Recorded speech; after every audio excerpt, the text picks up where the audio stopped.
जब हम लोगों से बातचीत करते हैं, हमारा ज़्यादातर ध्यान होता है कि हम किस तरह से दिख रहे हैं या फिर हम किन शब्दों का प्रयोग कर रहे हैं। हम कहीं ना कहीं पे भूल जाते हैं कि हमारे कम्युनिकेशन का एक और बहुत ही अहम हिस्सा होता है, वो होता है बॉडी लैंग्वेज। किस तरह से हमारे हाथ हिलते हैं, किस तरह से हम बैठते हैं, किस तरह से हम जेस्चर्स को यूज़ करते हैं, हमारा आई कांटेक्ट कितना होता है, हम आगे की तरफ झुकते हैं, हम पीछे की तरफ हटते हैं। इन सारी चीज़ों को बहुत ही अहम रोल होता है। और इनफैक्ट रिसर्च कहती है ज़्यादातर इंसान जो है नॉन वर्बल एस्पेक्ट जो होता है, जो बॉडी लैंग्वेज का एस्पेक्ट होता है, उस कम्युनिकेशन पे ज़्यादा निर्भर करता है निर्णय लेने के लिए कि दूसरा क्या कम्युनिकेट करने की कोशिश कर रहा है। लोग सिर्फ शब्दों के हिसाब से नहीं चलते हैं, वो आपका जो इंटेंशन है, जो पर्पस है, जो जो आप कहना चाहते हैं, उसके बारे में डिसीजन आपकी बॉडी लैंग्वेज से भी काफ़ी हद तक बनाते हैं। तो बहुत ज़रूरी है कि आप अवेयरनेस लाएं कि आपकी बॉडी लैंग्वेज कैसी होती है। अगर आपको पॉजिटिव बॉडी लैंग्वेज कम्युनिकेट करनी है तो आपको आई कांटेक्ट मेंटेन करना चाहिए। इससे कहीं ना कहीं पे आप दूसरे को कॉन्फिडेंस देते हैं कि आप जो कह रहे हैं उसमें आपको बिलीफ है, आपको उसमें कॉन्फिडेंस है। उससे दूसरे को लगता है कि हाँ, इनको पता है ये किस चीज़ के बारे में बात कर रहे हैं, इन जानकारी है इस विषय के ऊपर। उनको आपके ऊपर विश्वास आता है, आपकी बातों के ऊपर विश्वास आता है, जिससे कि आधी बैटल विन हो जाती है कहीं ना कहीं पे दूसरे को कन्विंस करने में या फिर अपना पर्सपेक्टिव समझाने में। दूसरा एस्पेक्ट होता है कि अपना कॉन्फिडेंस और अपनी इंक्लिनेशन या पॉजिटिविटी उस कम्युनिकेशन को दिखाने के लिए बहुत ज़रूरी होता है कि आप पीछे की तरफ ना हटें जब आप बात करते हैं। इनफैक्ट आगे की तरफ थोड़ा झुकना, लीन इन करना जिसे हम कहते हैं कॉन्वर्सेशंस में, ये आपका इंटरेस्ट कम्युनिकेट करता है, दूसरे को बताता है कि आप जो वो कह रहे हैं या फिर जो अभी उस समय बातचीत चल रही है लोगों के बीच में, आपका उसमें इंटरेस्ट है। साथ ही में बहुत ज़रूरी होता है कि हमारी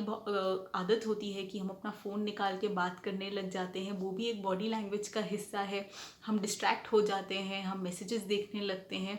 तो कम्युनिकेशन करते हुए ये बहुत ज़रूरी है कि आप ध्यान में रखें कि आप अपने फ़ोन को, गैजेट को साइड पे ही रखें।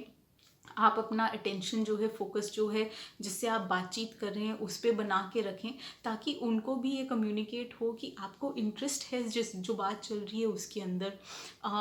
बहुत ज़्यादा रेस्टलेसनेस अगर आप दिखाते हैं, आपके हाथ बार बार हिलते जा रहे हैं, आप बहुत ज़्यादा ऊपर नीचे हो रहे हैं, पैरों को ऊपर नीचे कर रहे हैं, शिफ्टी बिहेवियर जिसे हम कहते हैं वो कम्युनिकेट कर दिखा रहे हैं, तो कहीं ना कहीं पे जो मैसेज दूसरे को जाता है वो ये है कि या तो आपका इंटरेस्ट नहीं है या फिर आप बहुत डिस्ट्रैक्टेड हैं किसी और चीज़ में, आप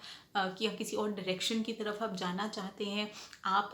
अभी थोड़ा इरिटेबल है शायद, या फिर आपकी रुचि नहीं बन रही है कॉन्वर्सेशन में। तो दूसरा भी जो है वो थोड़ा सा डिस्कनेक्टेड फील करता है आपके साथ, और उन्हें लगता है कि आप इंटरेस्ट ही नहीं दिखा रहे हैं, जिससे कई बार, स्पेशली अगर ये आपके पर्सनल रिलेशनशिप्स में होता है, तो कहीं ना कहीं पे ये कॉन्फ्लिक्ट क्रिएट कर सकता है। और अगर ये बहुत ही एक रिपीटेड पैटर्न है, एक फ्रीक्वेंट अकरेंस है कि आप या तो रेस्टलेस हो जाते हैं या फिर आगे पीछे होने लग जाते हैं या अपना गैजेट निकाल के देखने लग जाते हैं, तो दूसरे को कहीं ना कहीं पे उनके दिमाग में ये घर कर जाती है बात कि आप उनकी बातों में इंटरेस्ट नहीं लेते हैं।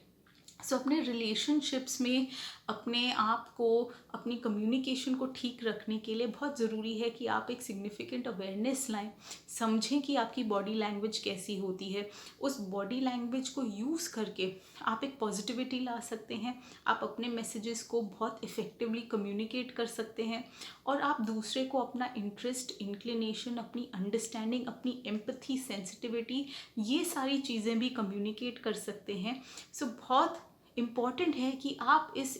एस्पेक्ट को निगलेक्ट ना करें। इंश्योर करें कि आप इस पे भी काफ़ी ध्यान दें, ताकि आपकी कम्युनिकेशन के आप सारे हिस्सों को देख रहे हैं, ना कि सिर्फ